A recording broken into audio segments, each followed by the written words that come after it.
মনে আছে কিনা আমি আপনি নবীজিকে কয়টা জিনিস দেব? নবীজি বলেন তোমার কাছ থেকে আমি দুইটা জিনিস পাওয়া না, দুইটা জিনিস যদি তুমি আমারে বুঝায়া দাও, কিয়ামতের ময়দানে তোমারে আমি একটা জিনিস বুঝায়া দিব, যে জিনিসটা তোমার জীবনের সবচাইতে বেশি জরুরি, সবচাইতে বেশি জরুরি। কিয়ামতের ময়দানে আমি নবীর সুপারিশ ছাড়া কোনো উম্মত নাজাত পাবে না, জান্নাতে যেতে পারবে না। মুহতারাম হাজিরিন, এক নাম্বার নবীকে বুঝায়া দেওয়ার এক নাম্বার জিনিস হলো মুহাব্বত, ভালোবাসা। আমি আমার জীবনের সবকিছু দিয়া নবীকে মুহাব্বত করব। সাহাবায়ে কেরামের মুজলিসিক হাবিবে কিবরিয়া পয়গম্বর আরবি সাল্লাল্লাহু আলাইহি ওয়া আলিহি ওয়াসাল্লাম বয়ান করতেছেন মুহাব্বতের বয়ান, ভালোবাসার বয়ান। অমনি ওমর ইবনুল খাত্তাব রাদিয়াল্লাহু আনহু দাঁড়ায় গেলেন। ওগো আল্লাহর নবী, আমি ওমর একটা কথা বলবার চাই। বলেন ওমর, কি বলবেন? ওগো আল্লাহর নবী, বুঝায়া পড়ায়া নিজের সাথে বুঝা শুনা বুঝা পড়া কইরা দেখলাম আমি আমার সব কিছুর চাইতে বেশি আপনাকে মুহাব্বত করি, তবে আমি আমার নিজের জীবনের চাইতে বেশি মায়া এখনো মুহাব্বত এখনো আপনাকে করতে পারি নাই। অমনি নবী আলাইহিস সালাম বলেন, লা ইউমিনু আহাদুকুম হাত্তা আকুনা আহাব্বা ইলাইহি মিন ওয়ালিদিহি ওয়া ওয়ালাদিহি ওয়ান নাসি আজমাইন। ওমর, শুধু আপনি না কিয়ামত পর্যন্ত আনে ওয়ালা উম্মতরে জানায়া দেন, যতক্ষণ পর্যন্ত আমার উম্মত জমিনের সব কিছুর চাইতে, এমন কি তার নিজের জীবন, নিজের বাবা মায়ের জীবন, সন্তান সন্ততির জীবন, স্ত্রী প্রিয়তমার জীবন, এদের চাইতেও বেশি আমি নবীকে মুহাব্বত করতে না পারবে, ততক্ষণ পর্যন্ত সে পরিপূর্ণ ঈমানদার হবে না। हम मुसलमान है मगर हम में मुसलमानी नहीं, हम मुसलमान है मगर हम में मुसलमानी नहीं, दिल में ईमान है मगर ईमान में कामिल नहीं, दिल में ईमान है मगर ईमान में कामिल नहीं। मुसलमान दाबी करी, मुसलमान दाबिर अभाव নাই, ঈমানদার দাবি করি, ঈমানদার দাবিদারের অভাব নাই, কিন্তু আসলে নবী আলাইহিস সালাতু ওয়াস সালামের দেখানো রাস্তায় পরিপূর্ণ ঈমানদার, পরিপূর্ণ মুসলমান খুঁজে পাওয়া মুশকিল। জোরে বলেন কথা ঠিক না বেঠিক? মুহতারাম হাজিরিন, এই যে কথা হযরত ওমরকে আল্লাহর নবী বলেছেন, সাহাবায়ে কেরামের জবাব, সব সাহাবী মজলিসের মধ্যে বসা আল্লাহর নবীর ঘোষণা শুনা সাহাবায়ে কেরাম পরবর্তী নবীকে কেমন মুহাব্বত শুরু করেছেন, আল্লাহর নবীকে কেমন ভালোবাসা শুরু করেছেন, আর ভালোবাসার দলিল দেওয়া শুরু করেছেন। ওগো নবী, আমি কিন্তু আপনারে ভালোবাসি, এই যে দেখেন দলিল সহ দিয়া দিলাম। কি ভালোবাসো, কেমনে? বলে হুজুর আমি আপনার জন্য এই এই কাজগুলো করেছি। উদাহরণ হযরত আবু বকর সিদ্দিক রাদিয়াল্লাহু আনহু মজলিস শেষে, বয়ান শেষে, কোন এক মজলিসের পরে আল্লাহর নবী হযরত আবু বকর রাদিয়াল্লাহু আনহুকে ডাকলেন। আবু বকর কানের কাছে আল্লাহর নবী মুবারক জবান নিয়ে বলতেছেন, আল্লাহ রাব্বুল আলামিন আমাকে হিজরত করার অনুমতি দিবেন। ও আবু বকর, যেদিন আল্লাহ তাআলা আমাকে অনুমতি দিবেন, ওই দিন আমি আপনাকে সাথে নিয়ে রওনা হয়ে যাব, আপনি হবেন আমার হিজরতের সাথী। দিন দিন চলে যায়, সপ্তাহ চলে যায়, মাস চলে যায়, দীর্ঘ একটা বিরতির পরে রাতের কোন এক রাতের গভীরে আল্লাহর নবী হযরত আবু বকর সিদ্দিক রাদিয়াল্লাহু আনহুর ঘরের দরজায় দাঁড়ায়া সামান্য একটা টোকা দিয়া আস্তে করে আওয়াজ দিলেন, আবু বকর। অমনি লাব্বাইক ওয়া সা'দাইক ইয়া রাসূলুল্লাহ বলে আবু বকর রাদিয়াল্লাহু আনহু দরজা খুলে দিলেন। কি ব্যাপার আবু বকর, আপনি কি ঘুমান নাই? সিদ্দিক আকবর বলেন, ওগো নবী, আমি জানি মক্কার জমিনে বেদিন বেঈমান কাফেরদের ভয়াবহ অবস্থা চলতেছে, যে কোনো সময় তারা আপনি পয়গম্বরের জীবন নাশের মতো এমন ভয়ঙ্কর কাজ করে ফেলতে পারে, নাউযুবিল্লাহ। ওগো নবী, আপনি আমার একদিন ডাক দিয়া বলছিলেন, আবু বকর তুমি হবা আমার হিজরতের সাথী। ওগো আল্লাহর নবী, আমি আবু বকরকে আপনি হিজরতের সাথী হওয়ার কথা বলেছেন, কোন দিন আমি হিজরত করবেন, কোন দিন আপনি হিজরত করবেন, কোন দিন আমি আপনার সাথী হব, ওই দিনটা কিন্তু আপনি বলেন নাই। ওগো নবী, আমি আবু বকর যদি ঘুমায়া যাই, আপনি যদি আমার দরজার মধ্যে দাঁড়ায় থাকেন, অপেক্ষা করেন, বেদিন বেঈমান কাফের মুশরিকরা আপনার যে কোনো ক্ষতি করে ফেলবে। এই জন্য আপনি যেদিন আমাকে বলেছেন, ওই দিনের পর থেকে নিয়ে আজ পর্যন্ত আপনার আবু বকর কোনদিন বিছানায় পিঠ লাগায়া ঘুমায় নাই। মুহতারাম হাজিরিন, কথাটা বলতে সহজ, কথাটা শুনতেও সহজ। আবু বকর বলেন, ওগো হাবিব, আমি আবু বকর বিছানায় পিঠ লাগায়া শুই নাই, দরজার মধ্যে পিঠ লাগায়া দাঁড়ায়া থাকি। আমি আবু বকর চাই আপনি যেদিন আমার দরজায় দাঁড়ায় আমারে ডাক দিবেন, টোকা দিবেন, ওই টোকাটা দরজায় না লাগা যেন আমি আবু বকরের পিঠের মধ্যে লাগে। কি পরিমাণ মোহাব্বত আল্লাহ নবীকে করেছেন সাহাবায়ে কেরাম, কি পরিমাণ ভালোবাসা আল্লাহ নবীকে করেছেন সাহাবীরা। নবী আলাইহিস সালাতু ওয়াস সালামের সামনে বসে মাজমার মধ্যে আল্লাহ নবী নিজের পছন্দনীয় জিনিসের বয়ান করেন। বর্ণনা শেষ হওয়ার পরে অমনি হযরত আবু বকর দাঁড়ায় বলেন, ওগো নবী, আমি আবু বকরের কাছেও কিছু জিনিস বড় পছন্দনীয়, যে জিনিসগুলো আমি আবু বকর দুনিয়ার সব কিছুর চাইতে বেশি পছন্দ করি। আল্লাহ নবী বলেন, আবু বকর বলেন কি পছন্দ করেন? এক নাম্বার আবু বকর বলেন, আন-নাজরু ইলা ওয়াজহি রাসূলিল্লাহ। ওগো আল্লাহর নবী, আমার কাছে সবচাইতে বেশি পছন্দনীয় জিনিস হলো 14 তারিখের আকাশের পূর্ণিমার ওই চাঁদের চাইতেও সুন্দর আপনার মোবারক চেহারা তাকায়া তাকায়া দেখা।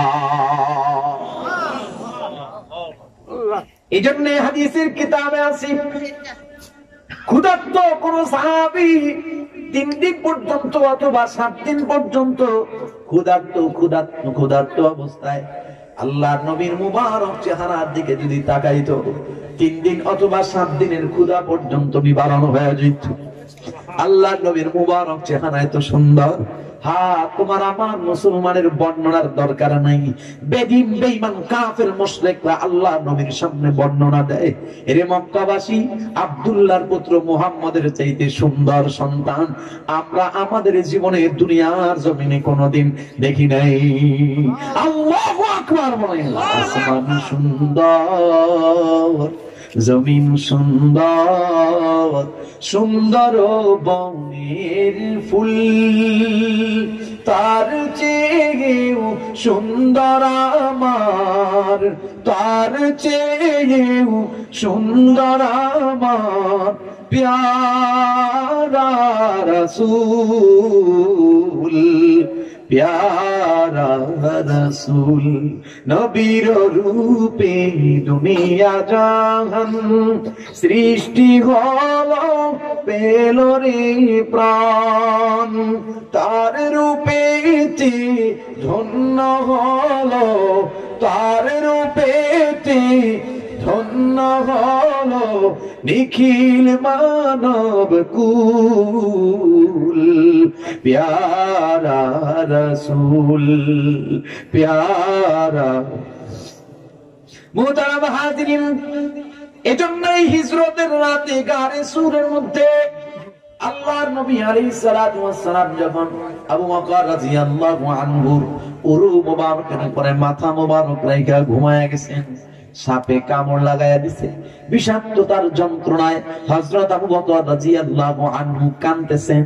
আল্লাহর নবীর মুবারক চেহারার উপরে আবু বকর রাদিয়াল্লাহু আনহুর চোখের এক ফোঁটা পানি পড়েছে। মুহাদ্দিসিনে কেরাম বলেন, যেহেতু জমিনের সবচাইতে বেশি পছন্দনীয় জিনিস হলো আল্লাহর নবীর মুবারক চেহারা, এজন্য আবু বকর নবী আলাইহিস সালাতু ওয়াস সালামের মুবারক চেহারার দিকে তাকায়া তাকায়া কষ্ট যন্ত্রণা ভুলার চেষ্টা করতেছেন, আর নবীর চেহারার দিকে তাকায়া মজা নিতেছেন, যেহেতু সবচেয়ে বেশি পছন্দের জিনিস নবীর চেহারা দেখা। এজন্যই নবীজির মুবারক চেহারার উপরে আবু বকরের চোখের পানি পড়েছে। মুহতারাম হাজিরিন, দ্বিতীয় নাম্বার আবু বকর বলেন, আল্লাহ রাব্বুল আলামিনের দেখানো বাতানো রাস্তায় আপনার নামে আপনার অনুসৃত পথে আমি যেন বেশি বেশি খরচ করতে পারি, দান করতে পারি, এটা আমার কাছে বেশি পছন্দনীয়। তৃতীয় নাম্বার, ওগো আল্লাহর নবী, আমি চাই আমার একটা সন্তান আপনার ঘরে আপনার সাথে পবিত্রতম বন্ধনে আবদ্ধ করায় দিতে, এটা আমি বেশি পছন্দ করি। মুহতারাম হাজিরিন, কথা সেদিকে না, কথা হলো সাহাবায়ে কেরাম নবীজি আলাইহিস সালাতু ওয়াস সালাম কি মুহাব্বত করেছেন কেমন। নবীজির ঘোষণার পর থেকে সাহাবায়ে কেরাম কলিজা হাতের মুঠোয় নিয়ে নিছেন, প্রয়োজনে জীবন চলে যাবে, নবীর মুহাব্বতের বিপরীত কোনো কাজ করা যাবে না।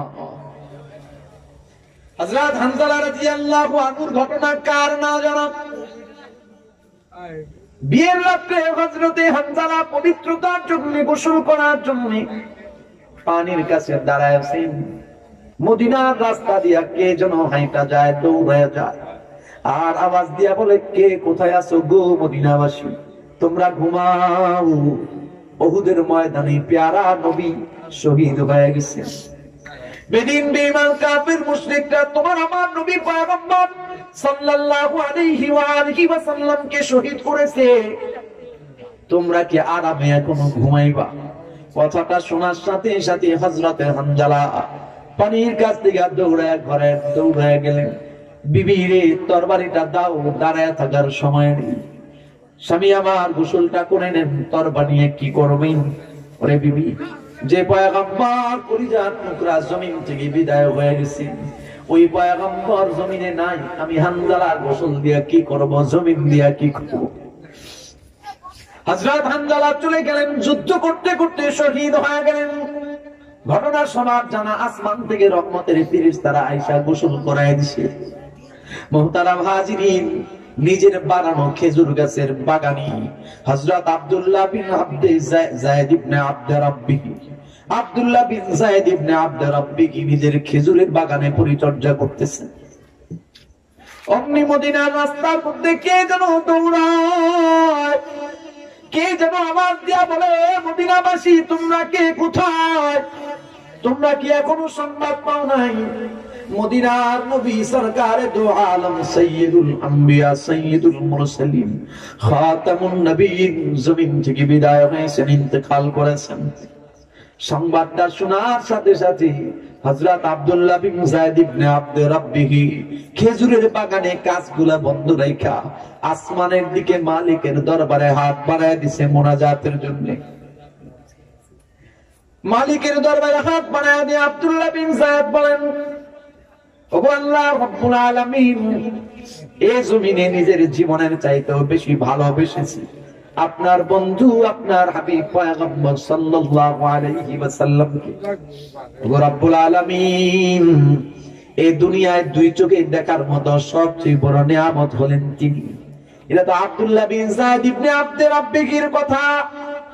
আর আমার ব্যক্তিগত, আমার নিজের বয়ান, নিজের কথা, রব্বে কাবা হায়াতে জিন্দেগির পর্যন্ত দেশে দেশের বাইরে যত জায়গায় আল্লাহ তাআলা সফর করাইছেন, আমি আমার এই নিজ দুইটা চোখ দিয়া যা কিছু নিয়ামত দেখেছি, ও নওজোয়ান, আল্লাহর নামের কসম করে বলি, আল্লাহর নামের কসম করে বলি, এই দুইটা চোখে আল্লাহ তাআলা যত নিয়ামত দেখাইছেন, দুইটা জিনিস আমি দেখেছি যেটা সবচেয়ে বড় নিয়ামত।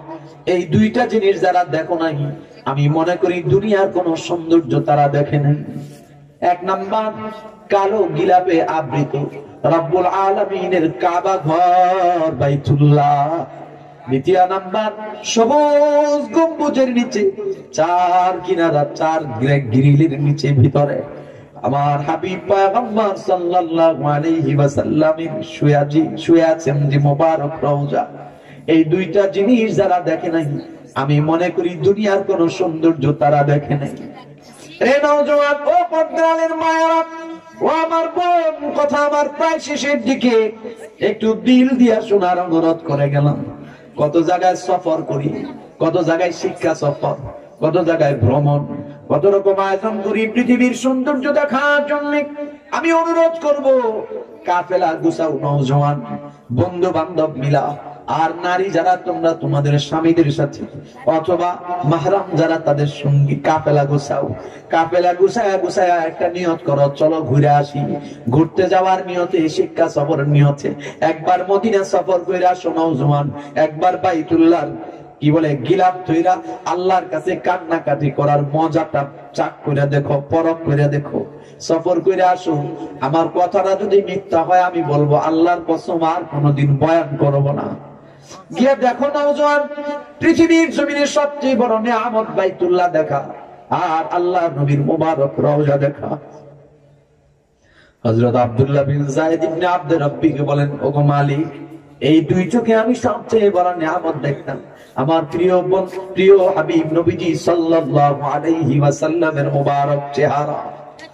এই মুহূর্তে যে সংবাদটা শুনলাম আল্লাহর নবী জমিনে নাই, ওগো রব্বুল আলামিন, আপনার কাছে আরজি করি, আপনার কাছে ফরিয়াদ করি, আমার যে দুই চোখে আমি এই জমিনে হায়াতে জিন্দেগিতে আর কোনদিন পয়গম্বর দেখতে পাবো না, আর কোনদিন রাসূল দেখতে পাবো না, চাঁদের চাইতে সুন্দর আমার নবীর মুবারক চেহারা আর কোনদিন দেখবো না। যেই চোখে নবী দেখতে পারবো না, যেই চোখে আর কোনদিন রাসূল দেখতে পারবো না, যেই চোখে আর কোনদিন পয়গম্বরের মুবারক চেহারা দেখতে পারবো না, ওই চোখে আমি জমিনের অন্য কিছু দেখবার চাই না।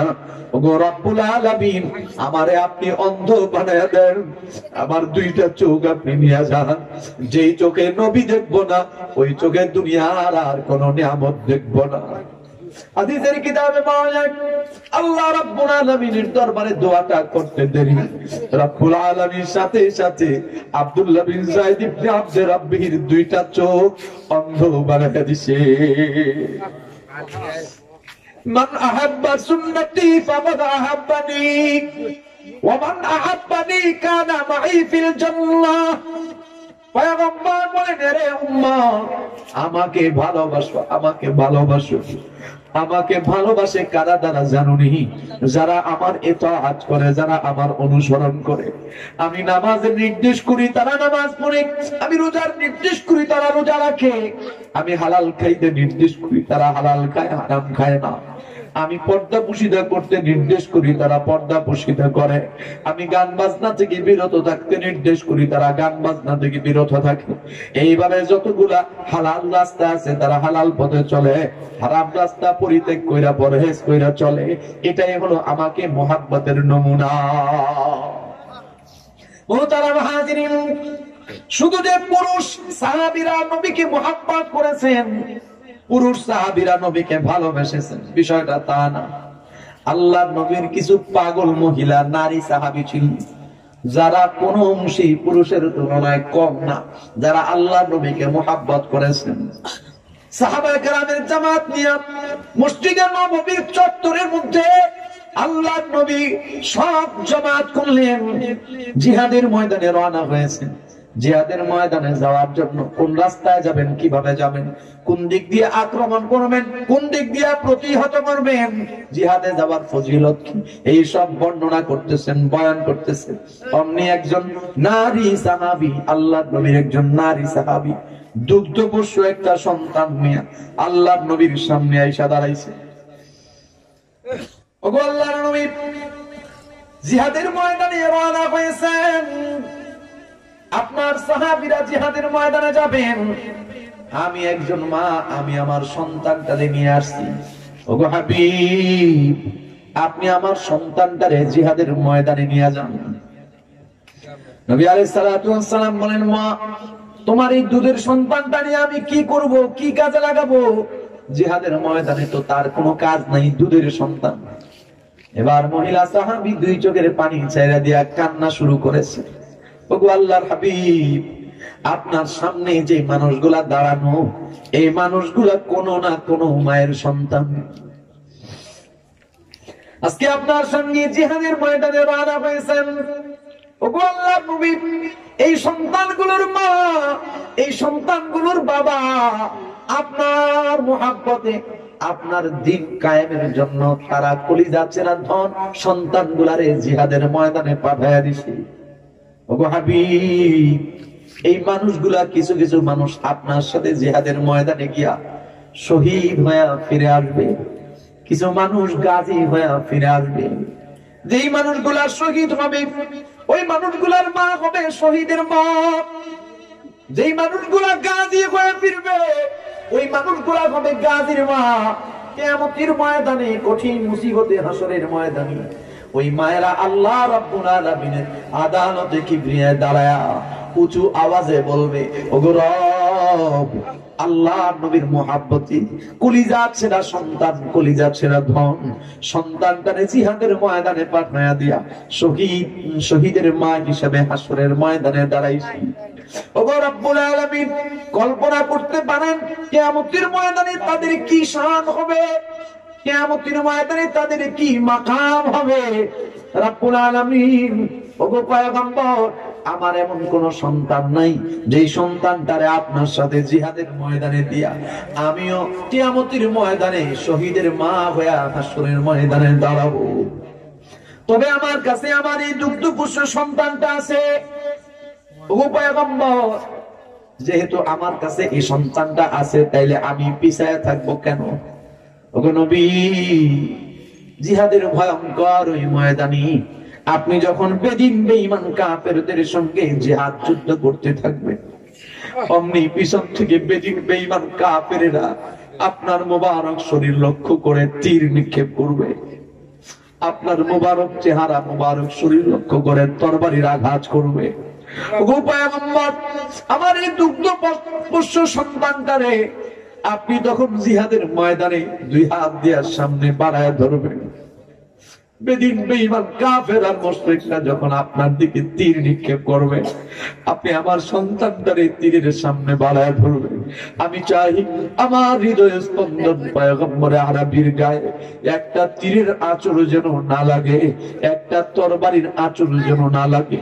এতে করে আমার সন্তান দুই টুকরা হয়ে যাবে, আমার সন্তান টুকরো টুকরো হয়ে যাবে। আমার কোনো আফসোস নাই, আক্ষেপ নাই।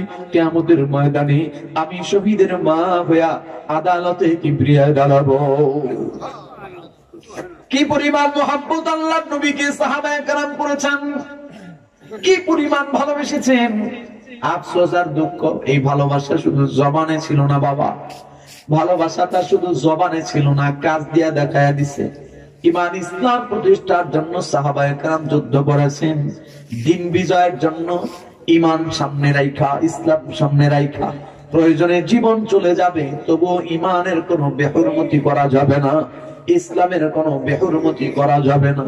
জিহাদের ময়দানে সাহাবায়ে কেরাম রক্ত বিলিয়েছেন, জীবন বিলিয়েছেন, প্রয়োজনে জীবন যাবে, কিন্তু আল্লাহর এই কি বলে আল্লাহর পয়গম্বরের আনিত দ্বীন কিয়ামত পর্যন্ত চালায়া সামনে নিতে হবে, প্রতিষ্ঠা করতে হবে আল্লাহর নবীর আদর্শ। আফসোস আর দুঃখ, পয়গম্বর সম্পর্কে রব্বে কাবা বলেন, লাকাদ কানা লাকুম ফি রাসূলিল্লাহি উসওয়াতুন হাসানা। ও জমিনের নারী, ও জমিনের পুরুষ, তোমাদের জন্য আখলাকের দিক দিয়া, আদর্শের দিক দিয়া, চরিত্রের দিক দিয়া তোমাদের জন্য একটা আইডল, তোমাদের জন্য একটা নমুনা, তোমাদের জন্য একটা প্যাকেজ বানায় আল্লাহ তাআলা আল্লাহ নবীরে জমিনে পাঠাইছে। ব্যক্তি জীবন সাজানো দরকার, নবীর ব্যক্তি জীবনের দিকে তাকাও। পারিবারিক জীবন সাজানো প্রয়োজন, নবীর পারিবারিক জীবনের দিকে তাকাও।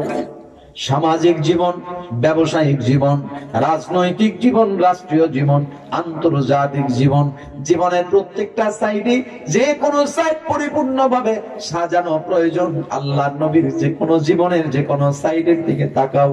মুহতারাম হাজিরিন, শুধু যে আল্লাহর নবী তা না, আল্লাহর নবী চলে যাওয়ার পরে আল্লাহর নবী একটা মুখলিস জামাত রেখে গেছে, সাহাবায়ে কেরামের জামাত।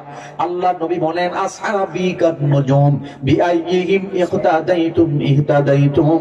আমার প্রত্যেকজন সাহাবী আকাশের একটা নক্ষত্র তুল্য, তোমরা যাকে অনুসরণ করবা হেদায়েত পাইবা, নাজাত পাইবা, জান্নাত পাইবা, কোনো সন্দেহ নাই।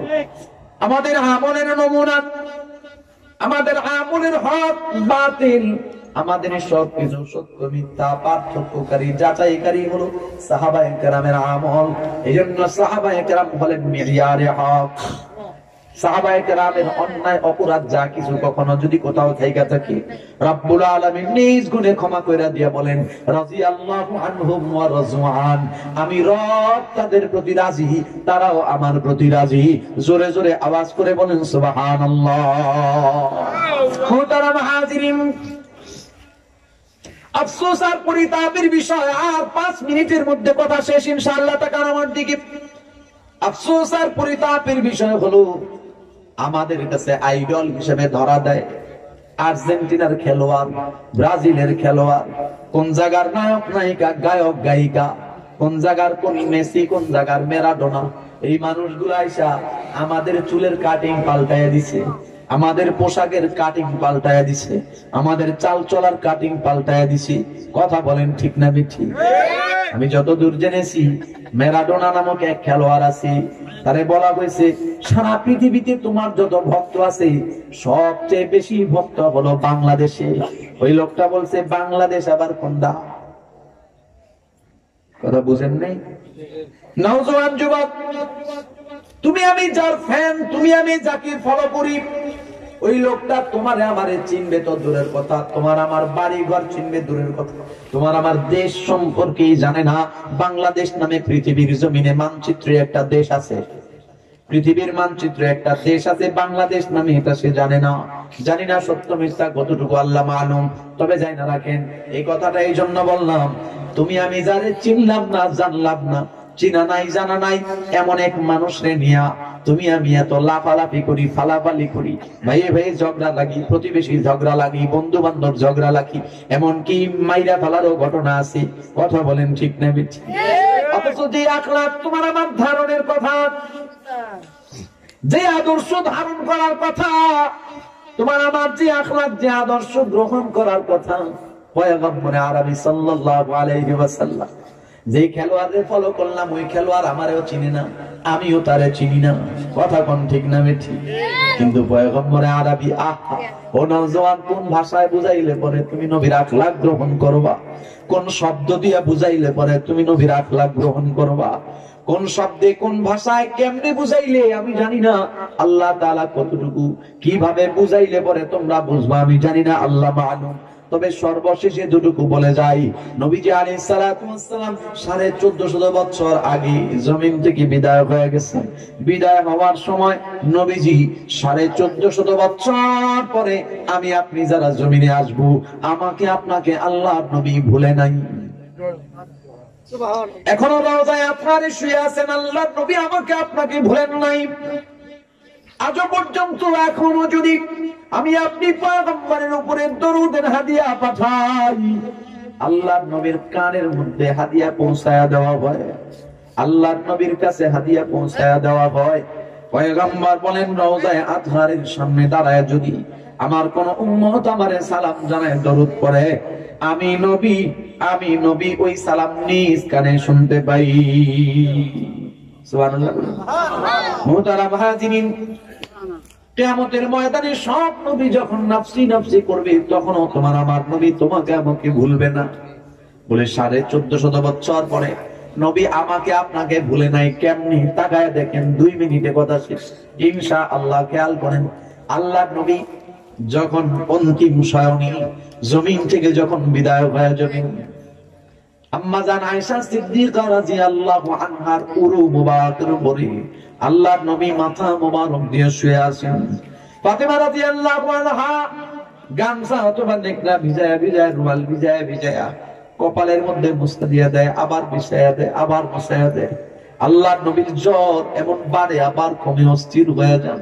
এমন অবস্থায় আল্লাহর নবীর সামনে জিবরাইল আমিন হাজির হয়ে গেছেন। আসসালাতু ওয়াসসালামু আলাইকা ইয়া রাসূলুল্লাহ। সালাম দিলেন।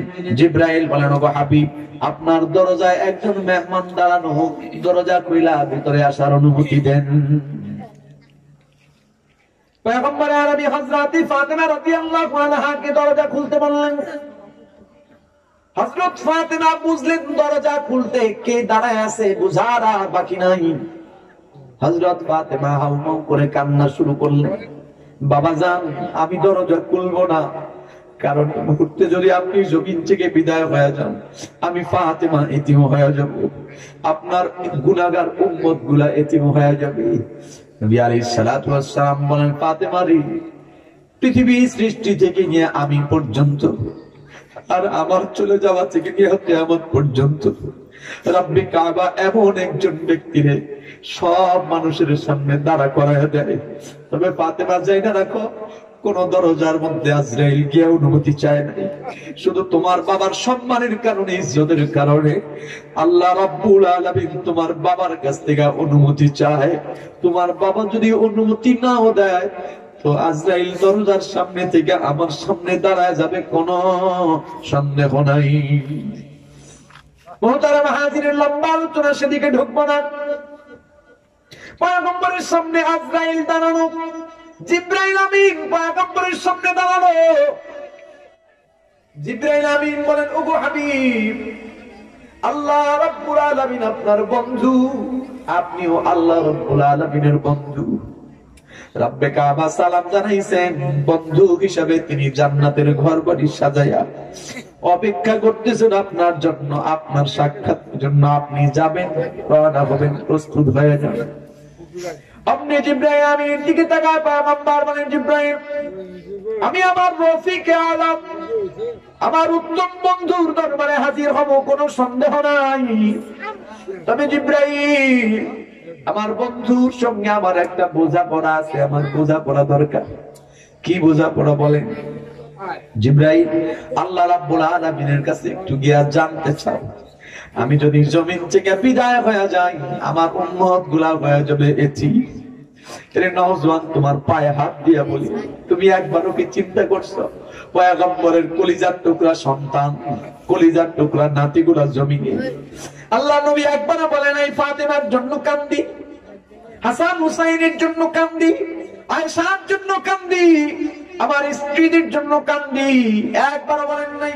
জিবরাইল জিজ্ঞাসা করে, কান্না করেন কেন? পয়গম্বর বলে, উম্মতের বিষয় আল্লাহর সাথে একটা বোঝাপড়া বাকি আছে। জিজ্ঞাসা করো আল্লাহ রে, আমি যদি চলে যাই আমার উম্মত গুলা এতিম হয়ে যাবে, আমার মালিক আল্লাহ আমার এতিম উম্মতের সঙ্গে কি ব্যবহার করবে? নবী আরবি জমিন থেকে বিদায় হয়ে যায়, সন্তান, স্ত্রী, কলিজার টুকরা, অন্যান্য বন্ধু বান্ধব, কারোর দিকে নজর নাই। 1450 বছর পর তুমি আমি জমিনে আসবো, তোমার আমার জন্য আল্লাহ নবী পেরেশান হয়ে গেছে। জিবরাইল আমিন আল্লাহর কাছ থেকে শুনে আসলেন, গো পয়গম্বর, আল্লাহ তাআলা আপনারে সালাম জানাইছেন। বলো জিবরাইল, মালিক কি বলছেন? ওগো রব্বুল আলামিন, ওগো পয়গম্বর, রব্বুল আলামিন বলছেন, আপনি আপনার উম্মতের ব্যাপারে আল্লাহ তাআলার সাথে যেই রকম যেইভাবে চুক্তি করবেন, আল্লাহ তাআলা আজকে আপনার চুক্তি গ্রহণ করবেন, ফেলে দিবেন না। আপনি পয়গম্বর বলেন, জিবরাইল, আমি একজন নবী, আমি একজন রাসূল, আমি অতীতের সমস্ত রেকর্ড গুলা জানি। রব্বুল আলামিন আমাকে জানাইছেন, অতীতে এমন অনেক উম্মতরে, অনেক জাতিরে অবাধ্যতার কারণে, অন্যায়ের কারণে, গুনাহখাতা করার কারণে একসাথে সব জাতি আল্লাহ ধ্বংস করে দিছে।